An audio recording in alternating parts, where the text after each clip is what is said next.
1, 2, 3. Welcome to She Rocked It. This is the place where ladies are talking about the ways we're blazing our trails and the things that put the wind in our sails. She Rocked It is a podcast and virtual community dedicated to celebrating and elevating the voices of women. I'm Karen Gross, and as a professional writer and singer for the past 2 decades, I've come to know the power of the voice to connect, inform, and inspire us. On this podcast, I'm pulling back the curtain on the lives of trailblazing women who reveal how they've raised their voices and rocked it across many professional fields. Ready to rock? Let's go. Hey, rock stars. Thanks for tuning into the She Rocked It podcast. Here at She Rocked It, we are dedicated to raising the volume on women's voices. And wow, the woman I'm speaking with today has raised her voice in some amazing places. The Kennedy Center, the White House, the Grammys, many more. I'm speaking with the incredible Nnenna Freelon, a jazz singer who's been nominated for multiple Grammy Awards, truly a legend. She's also been dedicated to musical education of children all around the country. And for the past decade or so, she's been away from the limelight because she lost someone very dear to her, her husband of some 40 years, the great architect Phil Freelon. And her most recent album, her 11th album to date, is called Time Traveler. And it's really an homage to her relationship with Phil. And in addition to releasing that record, she also just unveiled a new podcast called Great Grief with Nnenna Freelon. So Nnenna is now back in the spotlight and raising her voice in some incredibly powerful and profound ways. And I think that it's actually really important to think about grief, to take a moment to process grief, whether or not you've lost someone personally.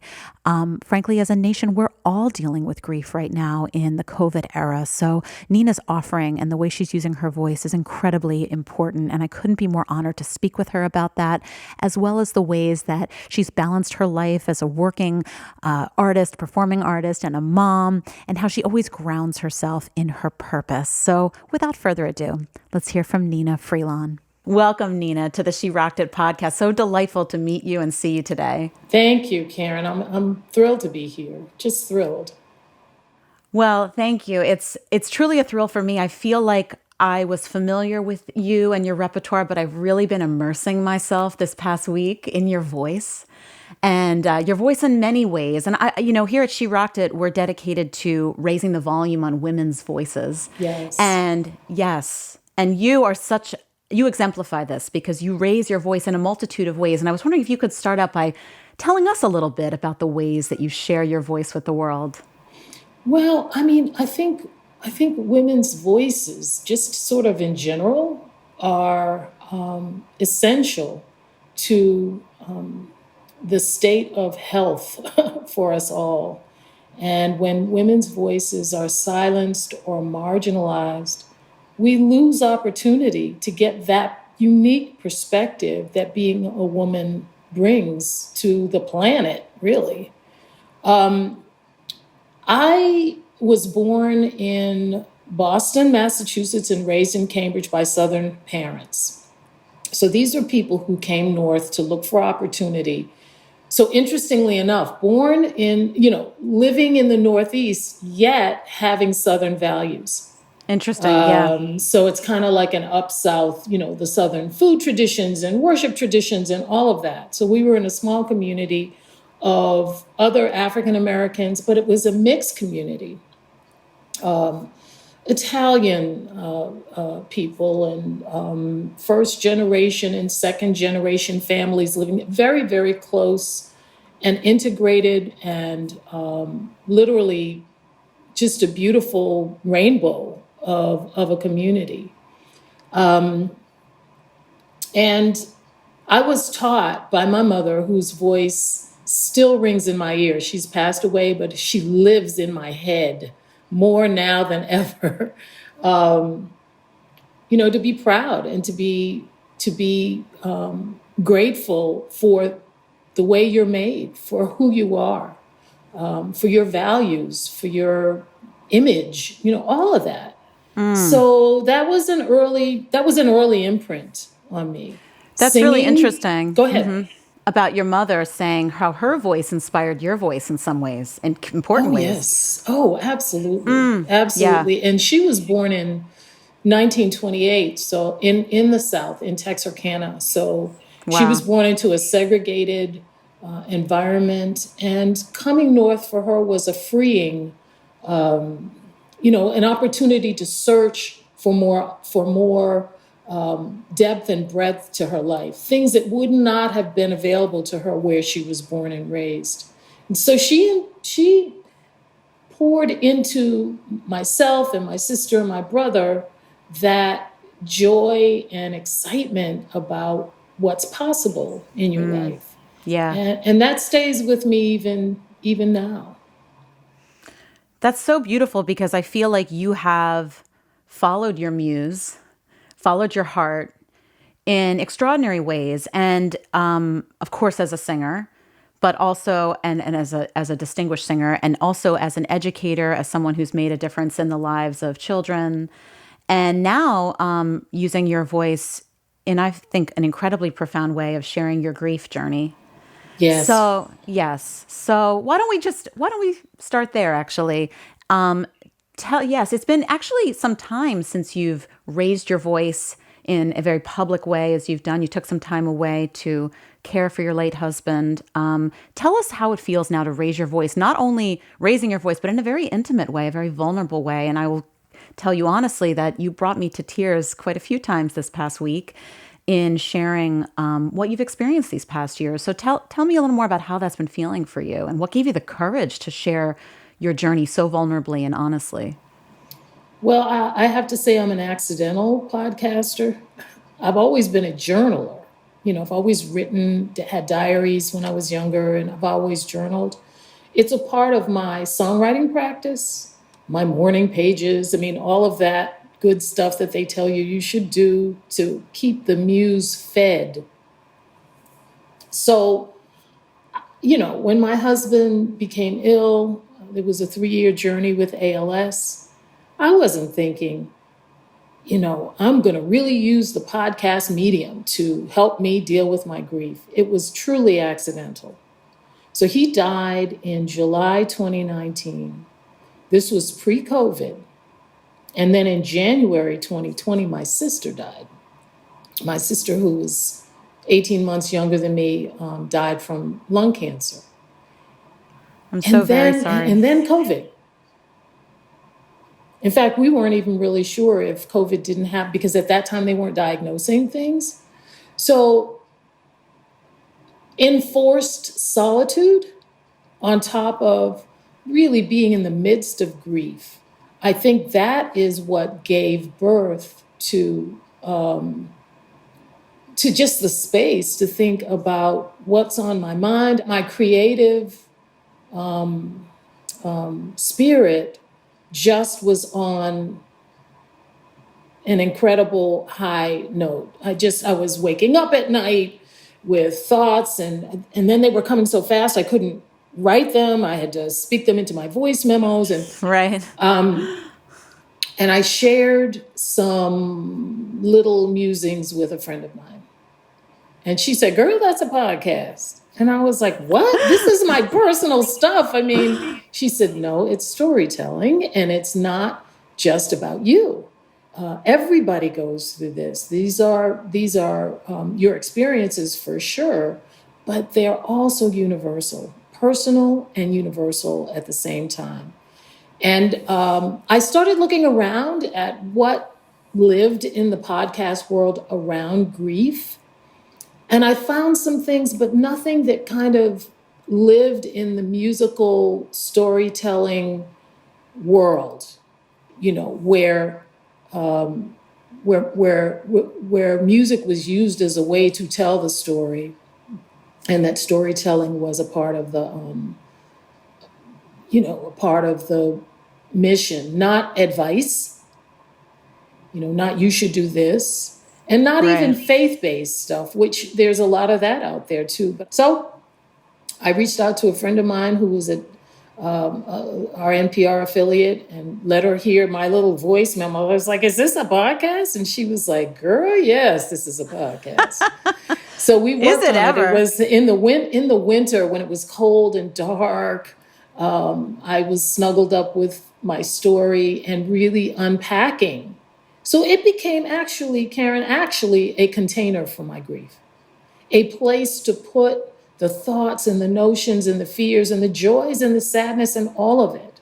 And it was a healing thing for me. What I found so profound in listening to it, many things I found profound, but how you bring together your gifts into this podcast as a storyteller, as a singer. There's moments when only music can express certain feelings, right? And you almost spontaneously break into song, and you have a beautiful some accompaniment as well behind you. And you really, like you said, it's a very unique podcast because we're following this journey. You've obviously written it so eloquently as well. And it just took my breath away. So I just love how you've kind of crystallized all of your gifts into this offering to the world, as well as sharing, of course, your very personal journey of grief. And you know what a moment to create a container for yourself and for others to grieve, obviously, as we're all still grappling with the pandemic, and there's been so much loss. And your personal story, I think, does have such resonance in this moment. So I just want to say thank you for raising your voice and bringing your gifts together to provide this container for yourself and for others. Well, thank you so much for that beautiful commentary. It's true that we lack language around grief. And grief isn't necessarily a death. Grief can also be change. Grief can also be aging. You know, as we change, as we age, as we lose things that we've come to depend on, there is that thing. And it is not always recognized as grief because maybe you're angry or maybe you're frustrated or maybe you're depressed. But at the root of it, it's grief. And so I was very determined to stay in my lane. I do not have training as a counselor or any of that, or a shrink or any of that. Just that's not me. I have to come with what I have. And I have, if you ask me for advice, I have a song or a story. And I do think where language ends, music picks up, and is an underutilized resource in this arena of grief. To intentionally go to a song, a piece of music, and ask for its healing in whatever your situation is. I couldn't agree more. And actually, that brings me to your latest release, your album Time Traveler, which also had such a resonance. And I believe that many of the songs are in homage to Phil and had a very special meaning. And when you hear a song like Say a Little Prayer for You, which I believe you actually had done on a previous record years prior, right? Mm-hmm. So revisiting songs now where you are in this moment, tell us about how the music took shape, the songs you've chose. I felt it just listening to it, but I'm really curious to hear the behind the scenes on using your voice on this new record. Sure. Well, Time Traveler started off as a present for Phil. I wanted to give him something sweet from me that was handmade and heart-made. And so I went into the studio to record songs that we loved, songs that we fell in love with, and I was going to put like a little narrative in between. It was going to be just perfect. Well, life intervened. And Phil became so ill that I couldn't finish it. It was unmastered, it was unmixed. I had gone into the studio and recorded about 7 of the tunes. And these are tunes that come from the Philly sound tradition, 70s soul music. Philly girl right here, represent. Yeah. He grew up in Germantown. So I had to leave the project and live my life. But he did get a chance to hear the unmixed versions, and he loved what he heard. And one of the last things he said to me was, finish your record. Don't stop singing. You have to keep living and doing and being, the person, the artist that you are. Don't let this stop you. So those were just words, and very hard to do, actually, because in the wake of his passing, I was frozen. I just was frozen. So a friend of mine, Miki Hayama, who plays piano on the record, said, we really need to finish this project. And so post, my frozen moment, we went back into the studio, re-recorded some of the ones that I felt didn't represent where I was. But I also, interestingly enough, when you talk about raising your voice, I was afraid. I was afraid that I wouldn't sound like I used to sound, that I would, sound broken and weepy. And, I didn't trust my voice. I didn't trust that I had a voice. And I thought about, well, maybe I can work with a vocal coach and try to strengthen my, whatever. And the thought came to me, whatever it is, it's okay. Let it be. I knew I didn't have the energy and the strength to pretend that I wasn't grieving and sing. So I had to surrender, honestly. I had to surrender. Whatever comes up and comes out, that's what it is. And lo and behold, to my utter amazement, the voice was different. And it was broken in places. And the brokenness was really beautiful to me, really interesting. More interesting than what I was reaching for, which was a previous former self. So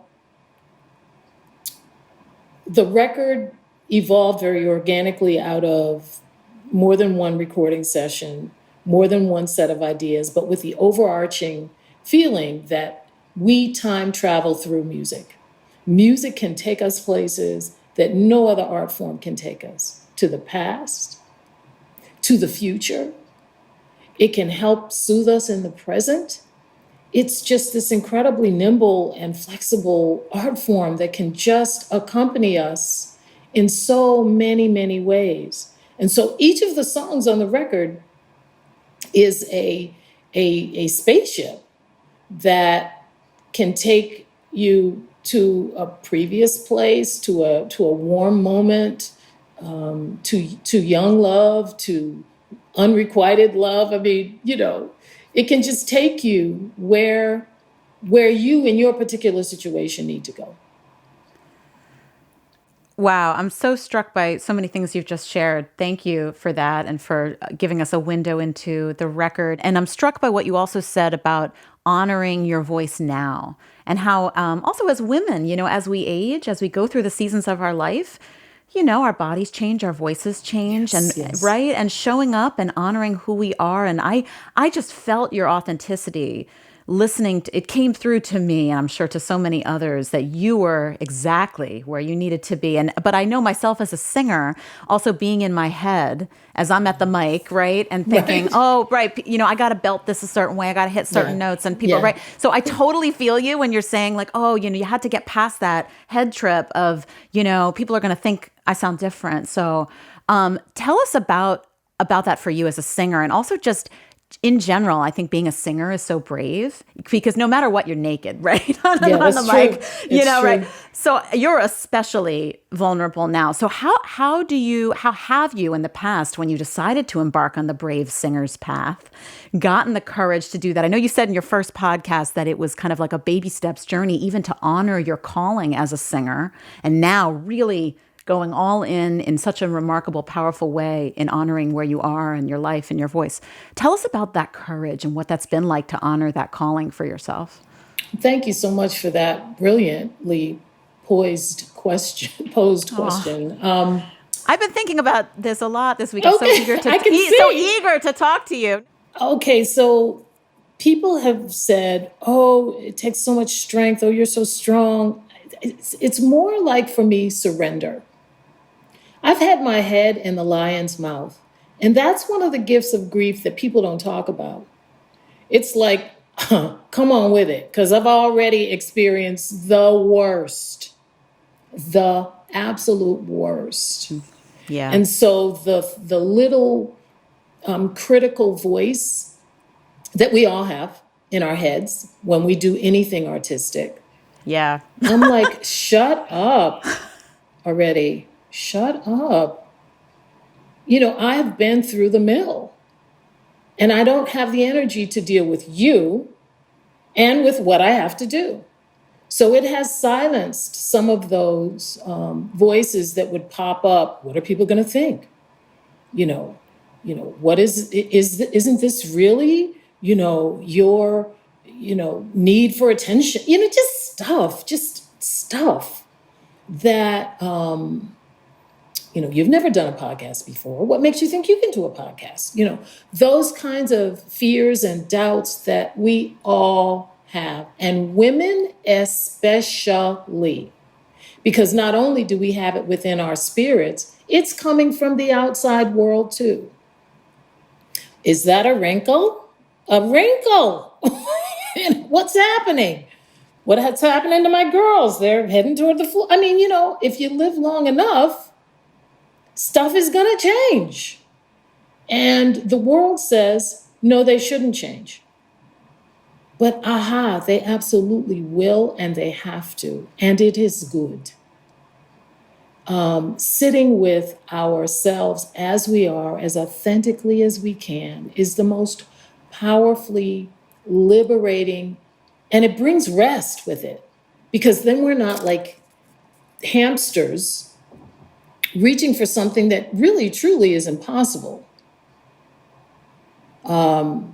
Authenticity is resting and trusting who you are at this moment. And even if that shifts in the next moment, that's cool. It's really okay. Because we can pull up pictures of ourselves when we were in our prime, and I put that in quotes, but that girl's gone. She may have been gone a year ago or 20 years ago, but she's gone. Like, gone. So who are we at this moment? I mean, reaching for that is like reaching for something that isn't there. It's so profound what you're saying. And the idea of women in their prime, too. I feel like growing up now, I'm 41, and I just delight in getting older and getting more experience and my voice getting more confident. And so I just love how you're modeling that. And part of the reason I created this platform was for women to see other women of a certain age who are rocking it and, sharing their voice and being unapologetic in their path. But it is hard. And honestly, here I am sitting with you, and every day I got to psych myself up and be like, I can do this podcast because I'm a writer and singer. Podcasting is like you, a new frontier for me. I've got this wonderful team behind the scenes, but this is all like a huge risk and a leap of faith for me too. So I also see you and honor what you're doing, because you're right. I think as women, staying in a little box is certainly a whole lot safer. Being in a certain kind of box in your relationship and your career. So I also say honoring you, just taking a full-fledged creative trajectory, I think as a woman is also, and as a mother. Oh yeah. Right? All of those hats that you wear. And the thing is, what do you have to lose? I think when you stand naked, metaphorically speaking, before your audience, before yourself, you give other people permission to be authentic as well. I don't know how that happens, and it isn't really any of my business whether it happens, but I've noticed that in spaces where I say, can we really talk? Everybody's like, phew, I'm so glad you said that. Yeah, let's talk. And it's incredibly freeing to be in an environment where people take the mask off. Yes. And sometimes you'll find you have more than one mask. So you take one off, and then there's the other one that's your fail-safe. And you like, well, let me leave. Do I take it halfway off? until you get down to the kernel of reality, the kernel of realness. And it feels scary. It feels frightening, because what if you're not accepted? What if? But I think we are more and more, and I think the COVID quiet and enforced solitude, at least for me, has allowed me to pay attention to the small, minute, interstitial spaces in my life.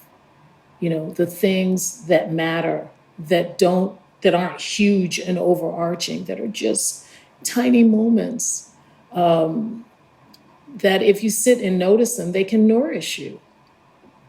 They can feed you. It's not, everything is not ratatata, full on.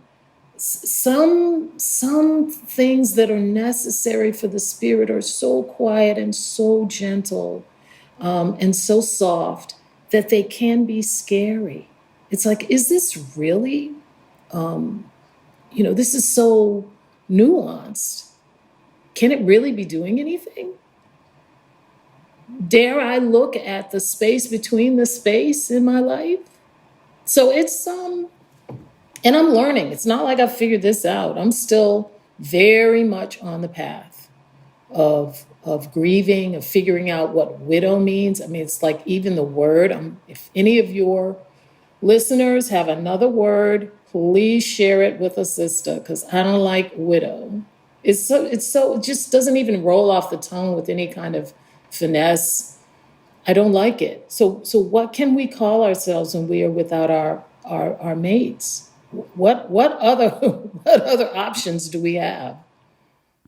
Such a great question. And I think this redefinition of language and of existence in the pandemic or post-pandemic world, it's given us an opportunity to reinvent in some, actually, I think kind of exciting ways too. Like you're saying, of how we slow down. I was actually really struck by that also listening to your podcast, how the pacing is so gentle. And, sometimes we just hear noise and chatter and things like that. And it's not at all the experience. And of course, your music just takes us on such a sublime journey as well. So I want to note that. And something you said earlier, I'm sticking with me, about how essential women's voices are in particular, and how nourishing you said earlier. And I'm curious if you might want to elaborate on that, and also other women who have inspired you on your journey. You mentioned your mom, other singers, other women along the way who even now continue to light the path for you. Absolutely. Well, I think when you think back to the first song you ever heard, and I don't mean the first jazz song or the first pop song, I mean the first experience of melody, most likely it was a woman's voice. It was a lullaby being sung to you by a nurturing female, usually, not always. But even when men enter the singing space, they channel feminine energy. It's not that they become women, but they must humble themselves to sing. They must soften themselves to sing. And so in silencing, marginalizing, pushing to the edges, saying that they're not important, saying we're too touchy-feely, icky-dicky, whatever, we lose the opportunity for that gentle, wonderful, powerful perspective that we have when we are truly being who we are and not trying to say, oh, well, in order to be heard, I have to adopt this male way of being. So I think there's such, for any woman, they can go back to the matriarchal line of their own family and find those voices that are still resonating in the back of the mind, in the back of the spirit. They are there. And all they need is for you to say, come on in the room. Come on. What was that you used to say, Nana? What was that you used to say, Mama? Those things we need more now than ever. That good old mama's wisdom.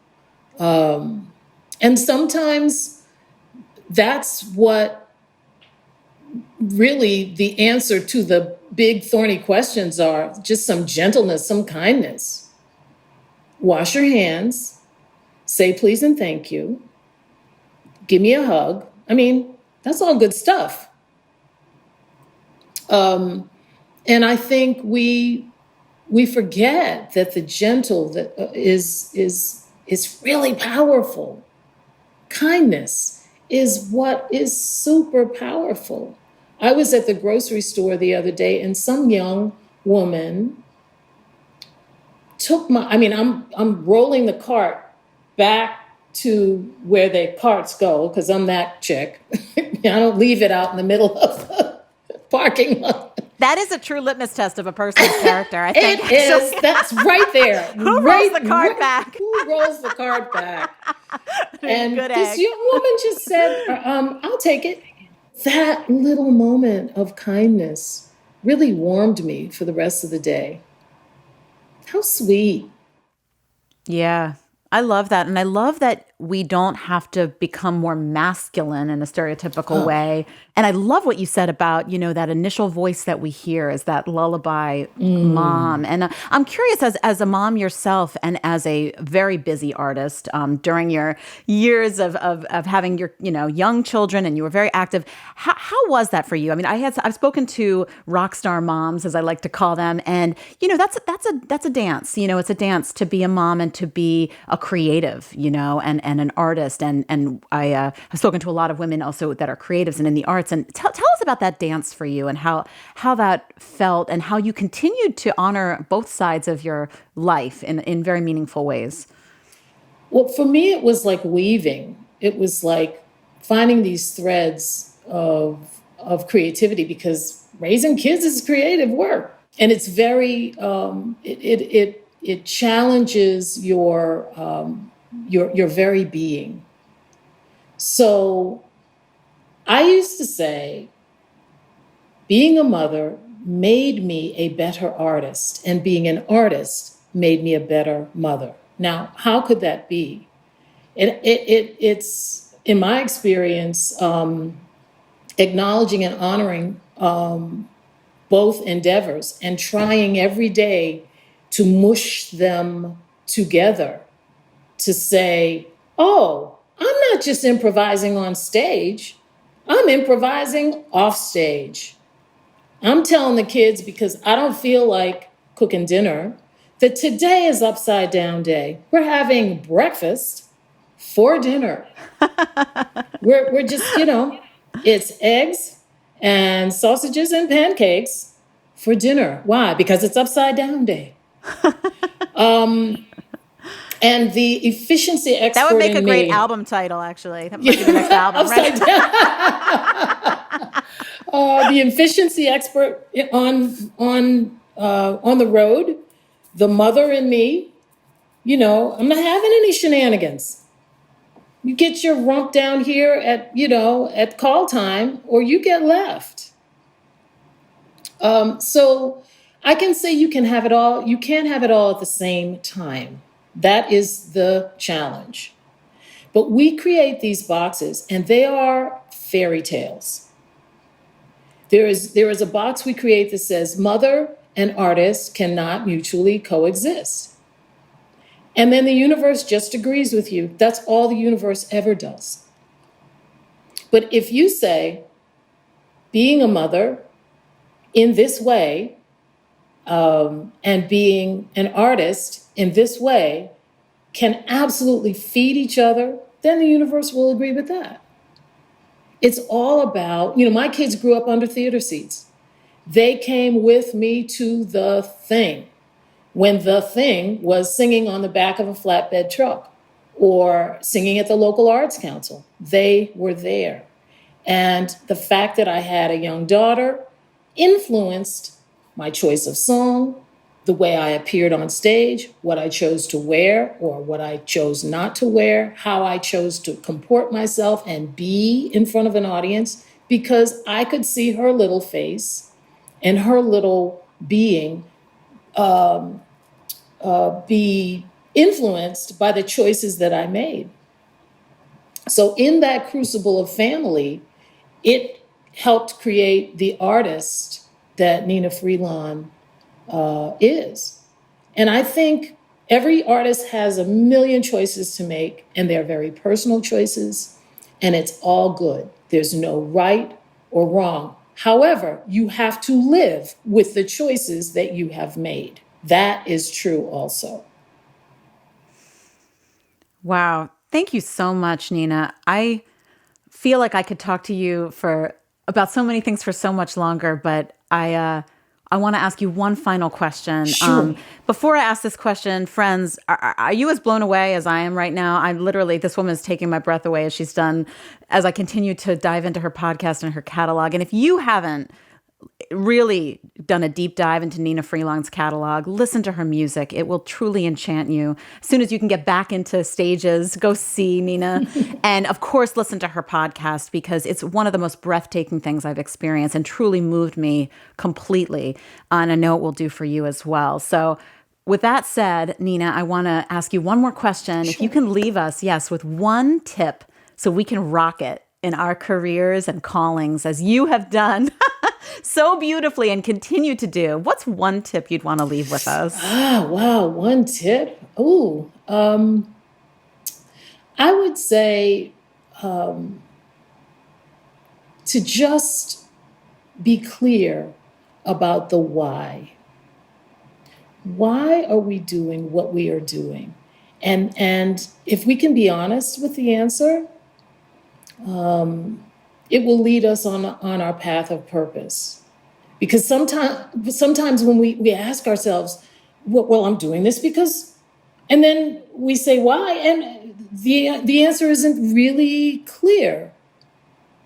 Because it's what I think I'm supposed to do, because I can't do anything else well, because I love it, because I want people to like me, because I'm looking for a mate. I mean, there's a lot of reasons. Some will lead you down a path of your purpose, and others not, because I want, to make a lot of money. I want to be famous. I mean, there's lots of reasons. And not all of them will take you where you would really like to be, or where your soul's purpose. And there's many ways, defining success for you, not looking at someone else, but defining your own personal success. That way you'll know when you get there, because you've already seen it in your mind's eye. Every word was exactly what I needed to hear in this moment. As we feel like we have many decisions we all have to make in the average day, and you just clarified, I think, the lens that we should use as we think about our why, think about our true purpose, and what success would really look like if we could have our dream life, which I think is what we should aspire to now more than ever. Haven't we learned how precious life is? Absolutely. So thank you so much, Nnenna, for this glorious conversation and the gift of your voice in the world. Thank you so much. Appreciate you. Thanks so much for tuning into the She Rocked It podcast. I'm your host, Karen Gross. This episode has been produced by Tori Marchioni and Jake Siegelbaum, with audio engineering by Teng Chen. The She Rocked It theme song is by Karen Gross and Tim Motzer. I invite you to join us on Instagram at She Rocked It and join our Rockstar network at SheRockedIt.com. We hope you'll add your voice to the conversation, because at She Rocked It, we are dedicated to raising the volume on women's voices.